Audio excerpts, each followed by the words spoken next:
మేమందరం ముఖ్యమంత్రిగా మంత్రులుగా ప్రమాణ స్వీకారం చేపట్టడం జరిగింది.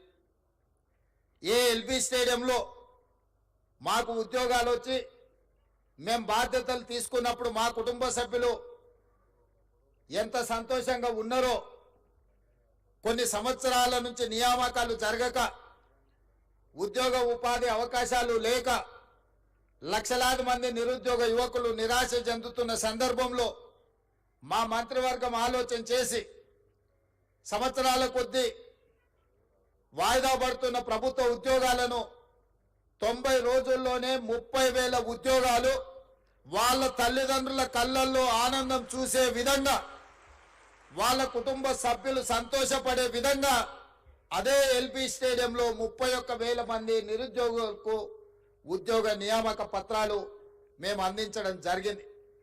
అదే కాకుండా ఈనాడు పండుగ ముందు చాలా మంది అన్నారు, పండుగ వస్తుంది, తెలంగాణలో పెద్ద పండుగ, అందరు పండుగ కార్యక్రమాలలో బిజీగా ఉంటారు, ఈ నియామక కార్యక్రమాలు ఇప్పుడు పండుగ ముందు చేపడితే వస్తారో రారో, పండుగ అయినాక చేపడదామని నాకు సూచన చేసి నేనన్నా, ఈ తెలంగాణకు అత్యంత పెద్ద పండుగ దసరా పండుగ, ప్రతి కుటుంబంలో సంతోషం చూడాలి, వాళ్ళ నియామక పత్రాలు అందించి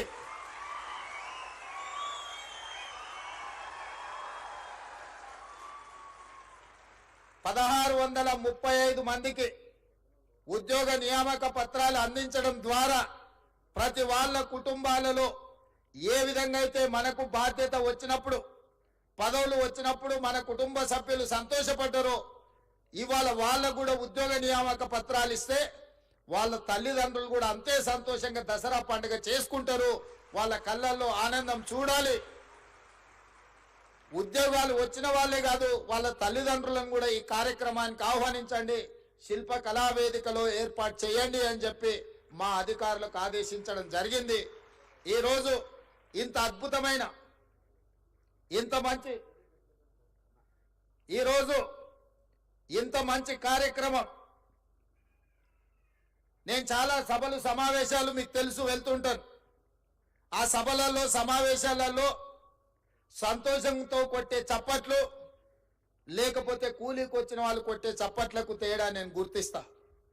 ఇవాళ మీరు కొడుతున్న చప్పట్ల వెనుక మీ సంతోషం, మీ కుటుంబ సభ్యుల యొక్క ఆనందం కొట్టొచ్చిన కనిపిస్తుంది.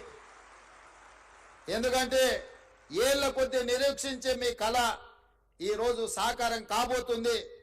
ఈ కళ సాకారం కాబోతున్న వేళ మీ ఆనందాన్ని చప్పట్ల ద్వారా వ్యక్తపరుస్తుందన్న సంగతి ఈ వేదిక మీద ఉన్న నాకు స్పష్టంగా అనిపిస్తుంది. మిత్రులారా, మీ అందరికీ నా సూచన ఒక్కటే, ఈ తెలంగాణ రాష్ట్రం ఆషామాషిగా రాలే. ఈ తెలంగాణ రాష్ట్రం మీలాంటి వేలాది లక్షలాది మంది విద్యార్థిని నిరుద్యోగ యువకులు ఉద్యమాలు చేసి వందలాది మంది పిల్లలు ఆత్మ బలిదానాలు చేసుకుంటే రాష్ట్రాన్ని తెచ్చుకున్నాం. ఆ రాష్ట్ర సాధనలో ఇంధనంగా పనిచేసిందే నిరుద్యోగ సమస్య. తెలంగాణ వెనుకబాటుతనం, తెలంగాణను వెనుక వేయబడ్డది. తెలంగాణ పునర్నిర్మాణంలో తెలంగాణ బిడ్డలు భాగస్వాములు కావాలన్న ఆలోచనతోటి లక్షలాది మంది విద్యార్థులు యూనివర్సిటీలు వదిలి ఉద్యమ బాట పట్టి తెలంగాణ రాష్ట్రాన్ని సాధించుకున్నాం. ఆ సాధించుకున్న తెలంగాణ రాష్ట్రంలో ఈరోజు తెలంగాణ భవిష్యత్తును తీర్చిదిద్దడానికి మీరందరూ ఈరోజు ప్రతిన చేయబోతున్నారు. ఈ తెలంగాణ నిర్మాణంలో మీరు భాగస్వాములు కాబోతున్నారు. ఇది బాధ్యతనే కాదు, ఇది ఒక భావోద్వేగం. నేను ప్రతి ఉద్యోగ నియామకాల సందర్భంగా నేను చెప్తున్నా, ఇది ఉద్యోగం కాదు, ఇది భావోద్వేగం. ఈ తెలంగాణ నిర్మాణంలో మనం భాగస్వాములం అవుతున్నాం. ఏ విధంగా అయితే ముఖ్యమంత్రి నాకు ఒక భావోద్వేగమో, ఏ విధంగా అయితే లక్షలాది మందికి రాని అవకాశం ఈ రోజు నాకు ముఖ్యమంత్రి వచ్చిందో, ఈ రోజు ఇంజనీర్లుగా మీకు కూడా లక్షలాది మంది విద్యార్థులు పోటీ పడితే మీరు ఎన్నికైనరు. మీ బాధ్యతను మీరు మరవద్దు. ఈ ఉద్యోగాన్ని ఉద్యోగంలాగా కాకుండా భావోద్వేగంగా భావించండి. ఈ తెలంగాణ నిర్మాణంలో మీరు భాగస్వాములు కాబోతున్నారు. తెలంగాణ భవిష్యత్తు నిర్మాణంలో ఈ ఇంజనీర్లదే కీలకమైన బాధ్యత. పెద్దలు కోమటిరెడ్డి వెంకటరెడ్డి గారు చెప్పినట్టు మీరు బాధ్యతాయుతంగా వ్యవహరించండి. ఎవరిని ఆదర్శంగా తీసుకోవాలో మీ కళ్ళ ముందలో ఉన్నాయి. బాక్రానంగల్ డ్యామ్ నుంచి నాగార్జున సాగర్, శ్రీశైలం, శ్రీరామ్ సాగర్ వరకు పండిత్ జవహర్లాల్ నెహ్రూ గారి సమయంలో మొదటి ప్రధానమంత్రి కట్టిన ప్రాజెక్టులు ఎన్ని వర్షాలు, వరదలు, తుఫాన్లు, ఉప్పెనలు వచ్చినా నిటారుగా నిలబడి ఆ నాణ్యత అక్కడ కళ్ళ ముందు కనిపిస్తుంది. ఆ రోజు సాంకేతిక నైపుణ్యం లేదు, ఈ యంత్ర సామాగ్రి లేదు. మనుషులనే పెట్టి సంవత్సరాల కొద్దీ అక్కడ క్యాంపులేసి అక్కడ కూర్చొని నిర్మాణం చేసి ఇవాళ ఈ తెలంగాణను నిర్మించడం జరిగింది. ఇదే కాదు, మోక్షగుండం విశ్వేశ్వరయ్య 1908లో హైదరాబాదు నగరాన్ని వరదలు వచ్చి ఉప్పెనై కమ్మేసి వేలాది మందిని పొట్టన పెట్టుకున్నప్పుడు ఆ వరదల్ని నియంత్రించడానికి ప్రపంచంలో ఉండే ఇంజనీర్లందరినీ కూడా వారు సంప్రదించడం జరిగింది.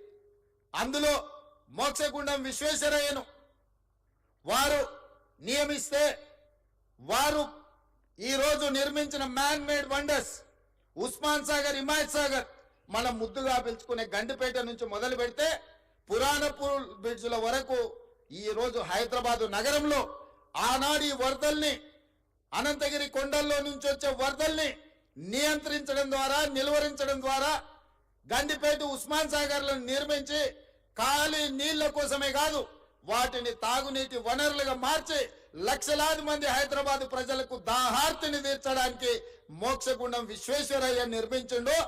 వారు ఇంజనీర్ కాబట్టే, క్వాలిటీ కలిగిన ఇంజనీర్ కాబట్టే అలాంటి గొప్ప మ్యాన్ మేడ్ వండర్స్ ను, అద్భుతాలను నిర్మించి మనకిచ్చాడు.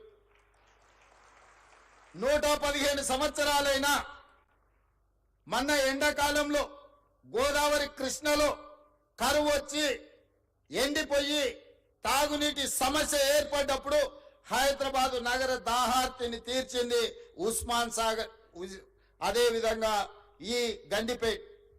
ఈ ప్రాజెక్టులు ఆ రోజు మాకెందుకు లేని, లేదా ఏ 10 ఏళ్ళుంటే చాలను కట్టినుంటే ఇవాళ మనకు ఈ పరిస్థితిలో మన ఆదుకుంటుండేనా? ఇవాళ మీరు ఆలోచన చేయండి. అద్భుతమైన నిర్మాణాలు ఆనాడు కట్టిన ఇంజనీర్లు, ఉస్మానియా యూనివర్సిటీ కావచ్చు, లేకపోతే హైకోర్టు కావచ్చు, ఉస్మానియా హాస్పిటల్ కావచ్చు, ఈ రోజు నడుస్తున్న అసెంబ్లీ కావచ్చు, ఇట్లా చెప్పుకుంటూ వెళ్తే హైదరాబాద్లో అద్భుతమైన నిర్మాణాలు ఏవైతున్నాయో ఈ హైదరాబాద్కి ఒక చారిత్రాత్మకమైన కట్టడాలను అందించి వందల